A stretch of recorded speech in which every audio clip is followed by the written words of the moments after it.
Hey YouTubers of all shapes and sizes, it is Buzz Miller here from Wannabe Studios. We are going to do two things today. First of all, we're going to get a heads up on where we're at with the guitar builds. And number two, we're going to tear apart a cheap Chinese Floyd Rose and show you how to make them work without spending a lot of money. Stay tuned.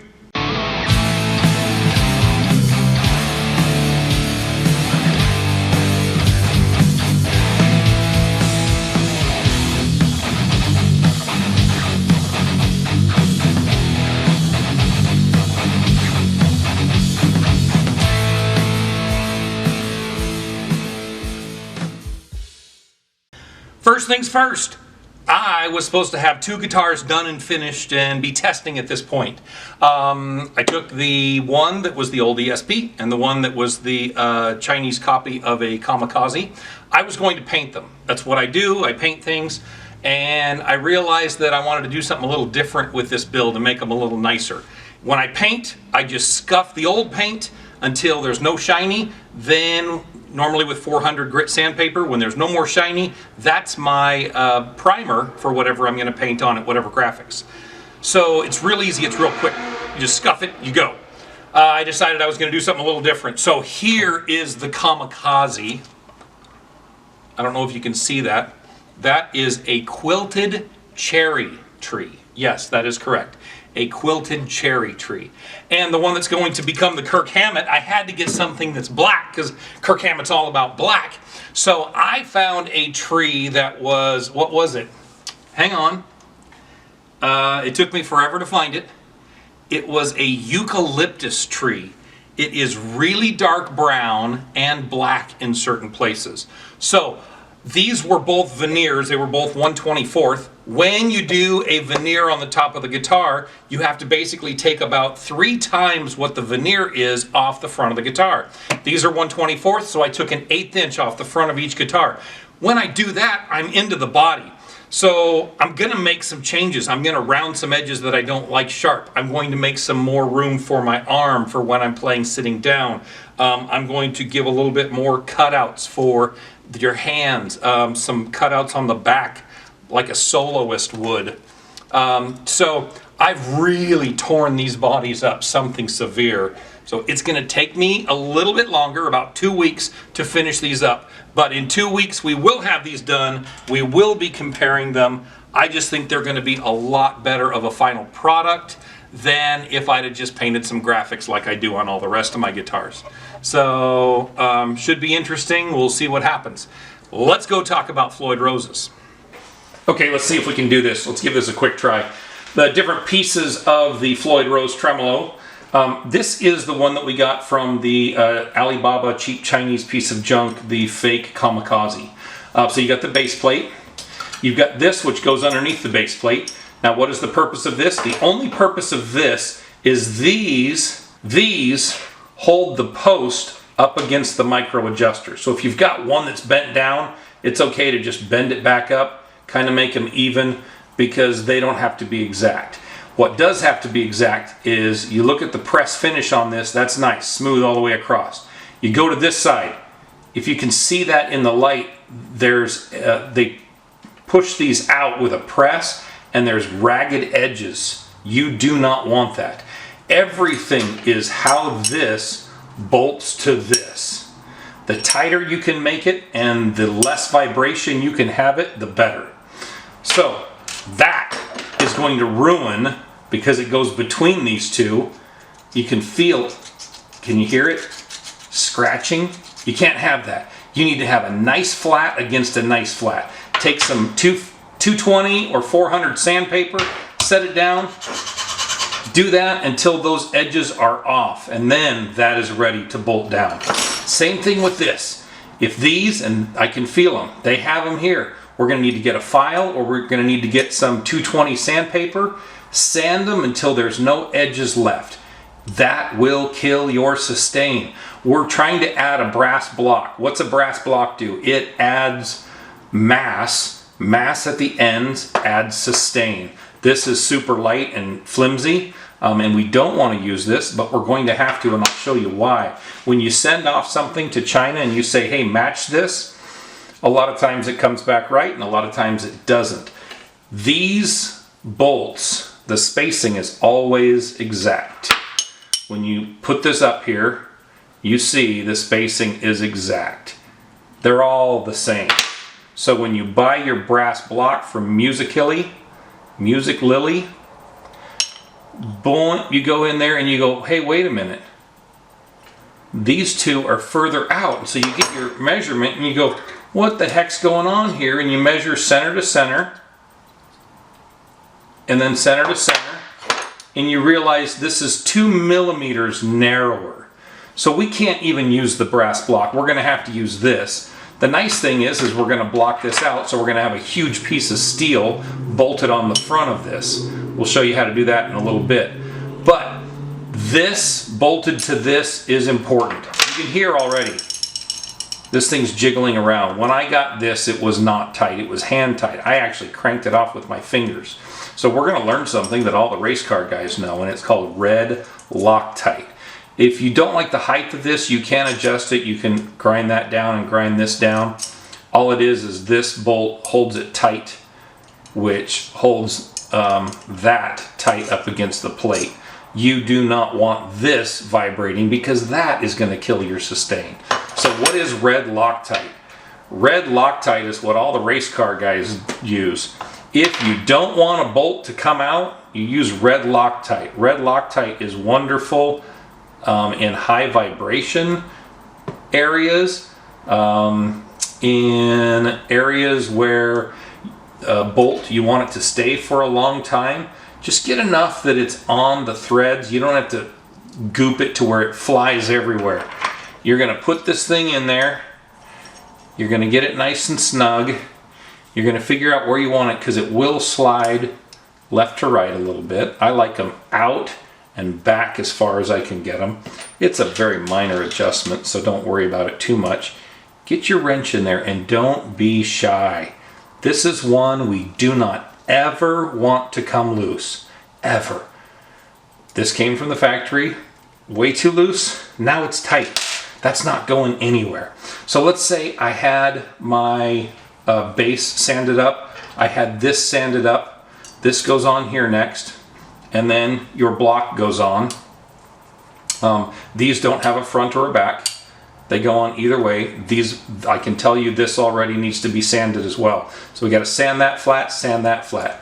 These go on. Let's assume when I got my brass block, it came with these screws instead. Some people think that a stainless screw is better than just a mild steel screw or whatever.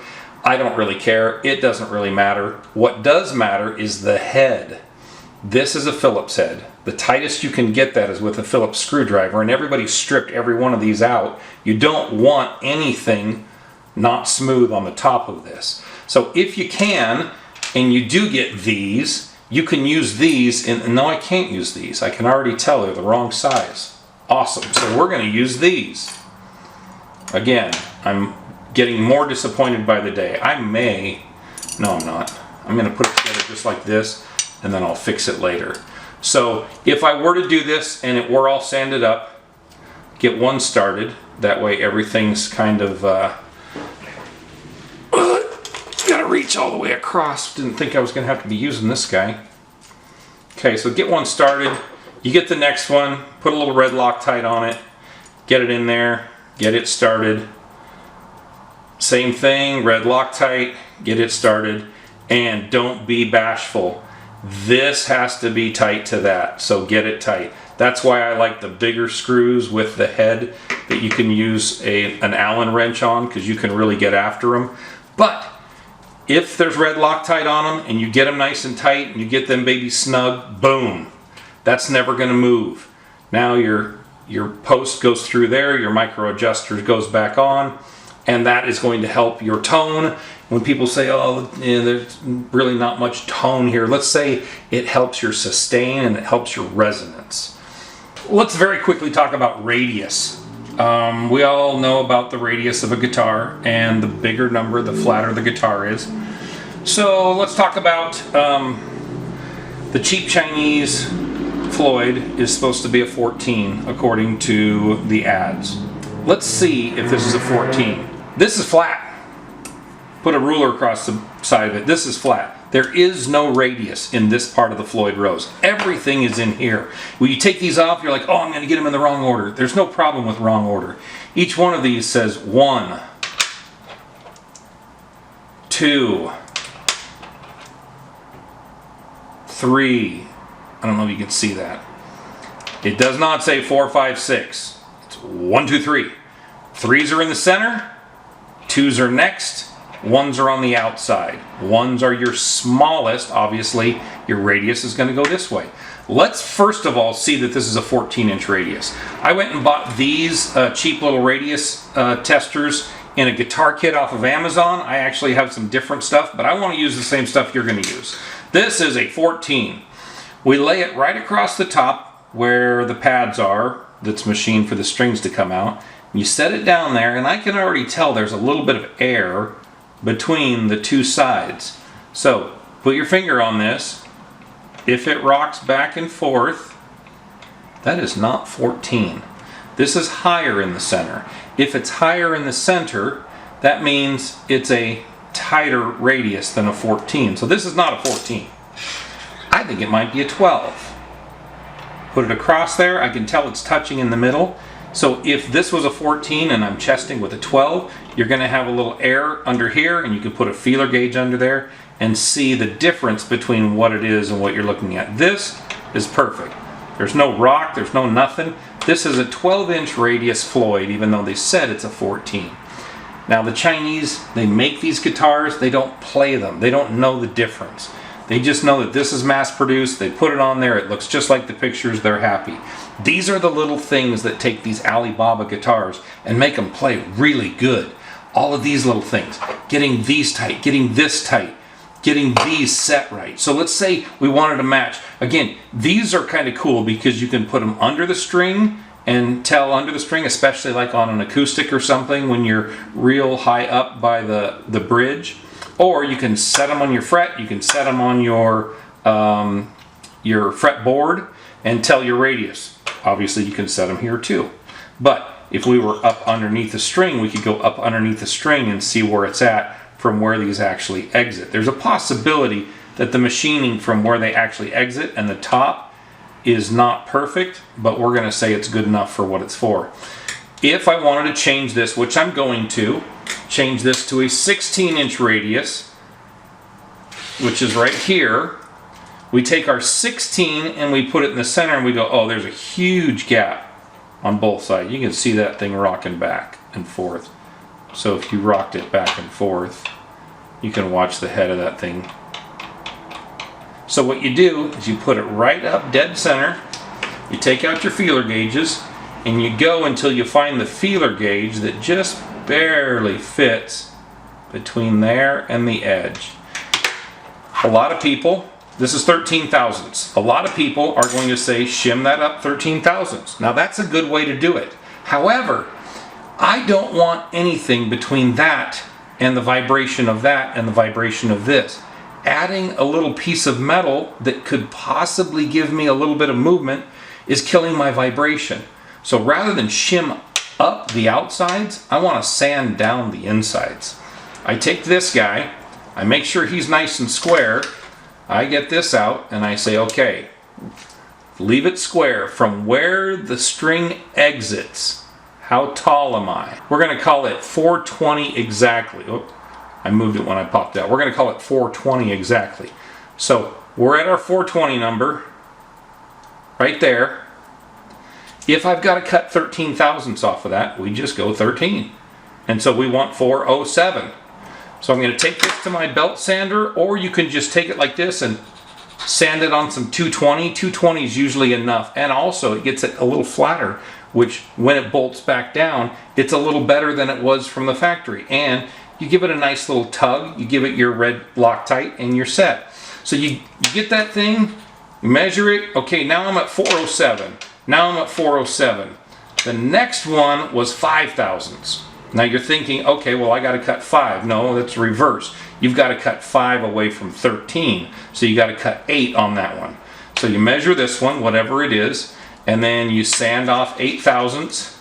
Boom, put that in there. Set them up just to make sure you're good.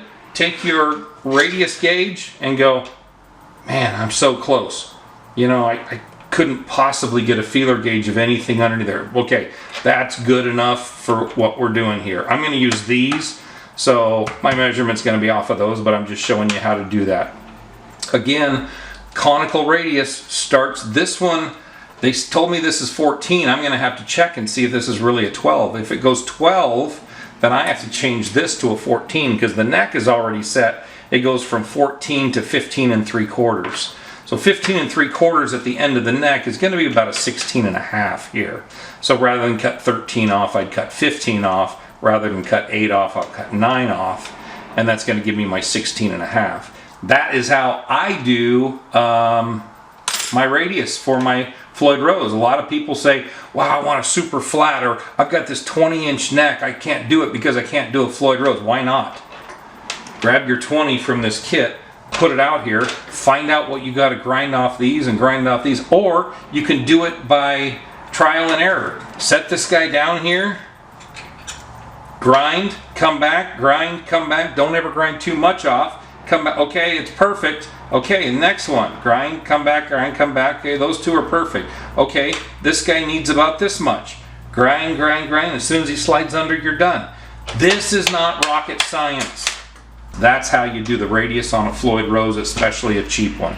Because we don't want to give somebody a lot of money. We want to do it ourselves. I'm going to use these because they're stainless and they're new and I've never tried them before. And I really like the look of the machining in here. I think they're going to be far superior. And I can already tell you the bottoms are nice and flat, so I don't have to make them flat. There we go. Hey, I hope this helps you. And we're going to get these guitars out in about a week and a half, 2 weeks. So keep on watching and keep on rocking.